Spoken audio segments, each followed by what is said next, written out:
உங்கள் நம்பிக்கைக்குரிய பிரீத்தி பம்ப்ஸு. பிரீத்தி பம்ப்ஸ்லேருந்து 1.5 HP 25 stage model வாங்கியிருக்காங்க.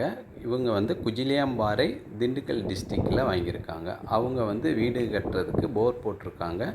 அந்த போரில் எரெக்ஷன் பண்ணுறதுக்கு நம்மள்கிட்ட மோட்ரு பர்ச்சேஸ் பண்ணியிருக்காங்க. மோட்ரு மட்டும் இல்லாமல் அந்த போர்வெலுக்கு உண்டான பைப்ஸு, கேபிள்ஸு, ப்ளம்பிங் மெட்டீரியல் எல்லாமே நம்மள்கிட்ட தான் பர்ச்சேஸ் பண்ணியிருக்காங்க. ஆக ஒரு வீடு கட்டும்போது ஃபஸ்ட்டு சில போர் பண்ணுறவங்களுக்கு இருக்கும். ரெண்டாவது குவாலிட்டியான மோட்ரு பர்ச்சேஸ் பண்ணணும். நம்மள்கிட்ட அந்த குவாலிட்டியான மோட்ரு இருக்குது. இப்போ பார்த்திங்கன்னா நம்ம பாக்ஸ்லேருந்து மோட்டரை ரிமூவ் பண்ணிட்டாங்க. நம்ம இந்த வாட்டர் ஃபில்லிங் பற்றி ஒவ்வொரு வீடியோலையும் கிளியராக சொல்லியிருக்கோம். ஏன்னா இந்த வாட்டர் ஃபில்லிங் ஒரு டைம் மட்டும் ஃபில் பண்ணாங்கன்னா அந்த மோட்ருக்குள்ளே லாங் லைஃபுக்கு இருக்கும். அதனால் அந்த ஒரு ஹோல்ஸ் வழியாக அந்த வாட்டரை ஃபில் பண்ணிவிட்டு ரொட்டேட் பண்ணுறாங்க, ஷேக் பண்ணுறாங்க. இது பண்ணும்போது என்னென்னா அந்த காயிலுக்குள்ளே போய் அந்த வாட்ரு ஃபுல்லாகி எங்கேயுமே ஏர் பபிள்ஸ் இல்லாத அளவுக்கு வாட்ரு ஃபுல்லாகிடுச்சுன்னா அந்த காயில் கூலிங்காக இருக்கும். மோட்ரு லாங் லைஃபுக்கு இந்த உயிர் தண்ணி மாதிரி நம்ம ஒரு டைமு ஃபில் பண்ணும்போது அந்த உயிர் தண்ணி உள்ளே இருக்கும். லாங் லைஃபுக்கு இந்த மோட்ரு ஓடும். அனைத்து வகையான மோட்டார்கள் உங்கள் பிரீத்தி பம்ப்ஸில். இப்போ அவர் மோட்டரில் வாட்ரு ஃபில் பண்ணி முடிச்சிட்டாரு. அதுக்குண்டான ப்ளம்பிங் பண்ணிட்டாரு. ப்ளஸ் அடுத்தது மோட்டர்லேருந்து பம்பை கப்புள் பண்ண போகிறாரு. அந்த பம்பு கப்புள் பண்ணும்போது அந்த கீ கரெக்டாக இன்சர்ட் பண்ணணும். அந்த கீயை கரெக்டாக இன்சர்ட் பண்ணிட்டாங்கன்னா கரெக்டாக மோட்ரு பம்பு கப்புள் ஆகி ரொட்டேட் ஆகும். சில இடத்துல பார்த்திங்கன்னா அந்த கீ விழுந்தது தெரியாமல் கப்புள் பண்ணிவிட்டு அப்புறம் உள்ளே இறக்கிட்டு மோட்ரு ஓடும், பம்பு ரொட்டேட் ஆகாது. அதனால் எந்த ஒரு ப்ளம்பரும் மோட்ரு பம்பிங் கப்புள் பண்ணும்போது மறக்காமல் அந்த கீயை கப்புள் பண்ணிடுங்க. நெக்ஸ்ட்டு பார்த்திங்கன்னா அந்த ஸ்டெய்னரை கரெக்டாக ஃபிட் பண்ணி அதுக்குள்ளே மணல்கள் எதுவும் உள்ளே போகாத அளவுக்கு அவர் அதை ஃபிட் பண்ணியிருக்காரு. நெக்ஸ்ட்டு மோட்ரு பம்பிங் கப்புள் பண்ணி முடிச்சுட்டு நெக்ஸ்ட் கனெக்ஷன் பண்ணுறாங்க. இப்போ அந்த கனெக்ஷன் பண்ணும்போது மோட்ரோட கேபிளையும் எக்ஸ்ட்ரா உள்ள கேபிளையும் அவர் ஜாயின் பண்ணுறாரு. ஃபஸ்ட்டு பார்த்திங்கன்னா அந்த கேபிள் நல்லா சீவிட்டு அதுக்கு உண்டான ரா ரப்பர் அதை ஃபஸ்ட்டு சுற்றுறாரு. அடுத்தது இன்சுலேஷன் டேப்பு வாட்ரு லீக்கேஜ் ஆகாத இன்சுலேஷன் டேப்பு சப்ளை கொடுத்துருக்கோம். அதை அவர் ஃபில் பண்ணிகிட்ருக்காரு. ஃபஸ்ட்டு இன்சுலேஷன் ரா ரப்பரு, இன்சுலேஷன் டேப்பு, மறுபடியும் ரா ரப்பர் பண்ணிகிட்ருக்காங்க. இன்னொருத்தர் பக்கத்தில் பார்த்திங்கன்னா ஒரு க்ரீன் கலர் ஓஸை கட் பண்ணிகிட்ருக்காரு. அது என்னங்கிறது இப்போ பார்த்துடலாம். பாருங்கள், இவர் எல்லா கேபிள்லேயும் கரெக்டாக இது ரப்பர் போட்டு சுற்றிட்டார். இப்போ பார்த்திங்கன்னா அந்த க்ரீன் கலரு ஓஸ் அவங்க அந்த கேபிளுக்குள்ளே இன்சர்ட் பண்ணுறாங்க. என்ன ரீசன்னா மோட்ரு 4 இன்ச்சு, போர் 4.5 இன்ச்சு.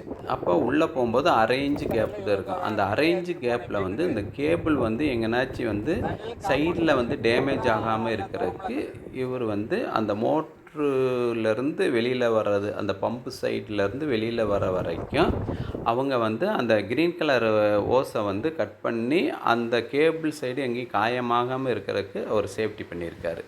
நெக்ஸ்ட்டு பார்த்திங்கன்னா அவர் அந்த நைலான் கயிறை கட்டுறது ஒரு கலைன்னே சொல்லுவாங்க. அந்தளவுக்கு அவங்க நீட்டாக கட்டுறாங்க. ஏன்னா ஒரு 5 வருஷமோ 10 வருஷமோ கழித்து மோட்டருக்கு எதனாச்சும் ஒரு ஃபால்ட்டோ அல்லது வேறு எதனாச்சும் சேஞ்ச் பண்ணணுமோ எடுக்கும்போது இந்த கயிறை வச்சு தான் நம்ம தூக்கி வெளியில் எடுக்க முடியும். அந்த அளவுக்கு அது கொஞ்சம் இம்பார்ட்டன்ட். நல்லா கயிறு கட்ட தெரிஞ்சவங்க தான் இதை பண்ணுறாங்க. அவங்க எந்த அளவுக்கு பண்ணுறாங்கன்னு பாருங்கள். அடுத்து அந்த க்ரீன் கலர் ஓஸு சொன்னோம் இல்லைங்க, இது நீங்கள் எல்லா ப்ளம்பரும் இதை கொஞ்சம் ஃபாலோ பண்ணிட்டீங்கன்னா கேபிள் சைடு டேமேஜ் இல்லாத அளவுக்கு ஆகும். இப்போ பார்த்தீங்கன்னா அவர் கயிறை அழகாக நீட்டாக நல்லா கிரிப்பாக கட்டுறாரு. ஏன்னா உங்கள் வீட்டின் கிணறு மற்றும் கீழ்த்தொட்டியில் அதிக அளவு தண்ணீர் இறைக்க சிங்கிள் பேஸ் ஓப்பன் வில் உங்கள் பிரீத்தி பம்ப்ஸில். ஏன்னா இப்போ கயிறை கட்டி முடிச்சிட்டாங்க. அடுத்தது பார்த்திங்கன்னா பைப்பை ஃபிட் பண்ண போகிறாங்க. அந்த பைப்பை ஃபிட் பண்ணும்போது எப்படி பண்ணுறாங்கிறத நீங்கள் இப்போ பார்த்துடலாம். இந்த பைப்பு நாங்கள் என்ன மேக் கொடுத்துருக்கோம்னா ட்ரூ ஃப்ளோ தான் நம்ம மேக்ஸிமம் அதிகமாக கஸ்டமருக்கு சப்ளை கொடுத்துட்ருக்கோம். நல்லாவும் குவாலிட்டியானது, ரேட்டு ஓரளவுக்கு ரீசனபிளாகவும் இருக்கும். இவங்களுக்கு 370 அடிக்கு 15 கேஜ் ட்ரூ ஃப்ளோ பைப்பு வந்து 10 அடி பைப்பு அதை வந்து நம்ம கொடுத்துருக்கோம். அதை தான் பார்த்துட்ருக்காங்க. இப்போ வந்து அந்த பைப்பை வந்து அவங்க பம்போடு சேர்த்து கப்புள் பண்ணுறாங்க. பம்போடு சேர்த்து கப்புள் பண்ணி இவங்க வந்து போர்வெல்லில் வந்து எரெக்ஷன் பண்ண போகிறாங்க. அதை தான் நம்ம இப்போ பார்த்துட்ருக்கோம். இந்த எரெக்ஷன் பண்ணுறவங்க ப்ளம்பராக இருந்தால் இதை கொஞ்சம் கவனிங்க. அவங்க பாருங்கள், நல்லா ஒரு வயசு வந்து அழகாக செட் பண்ணியிருக்காங்க.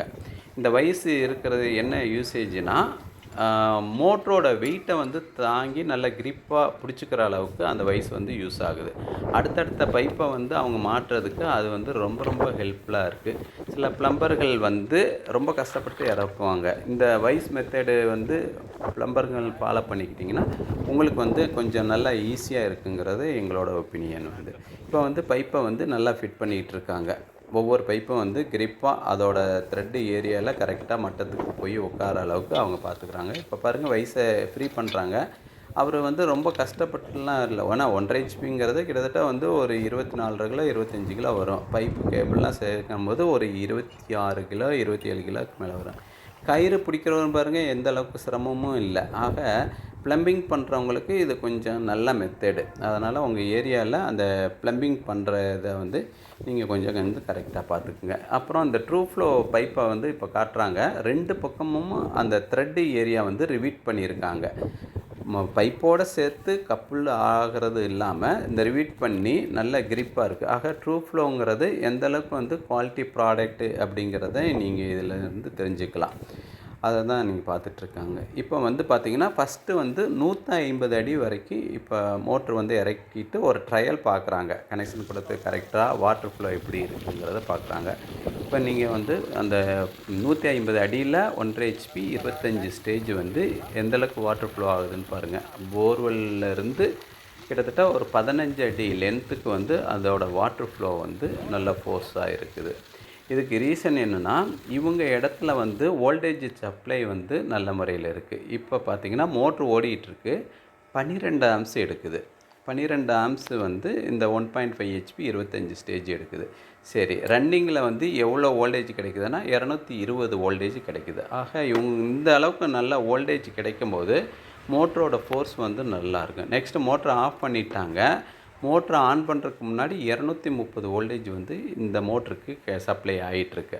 அதை தான் நம்ம பார்த்துட்ருக்கோம். ஆக வந்து ஒரு 10 வோல்டேஜ் மட்டும்தான் ட்ராப் ஆகிருக்கு. அதை தான் நீங்கள் இப்போ பார்த்துட்ருக்கீங்க.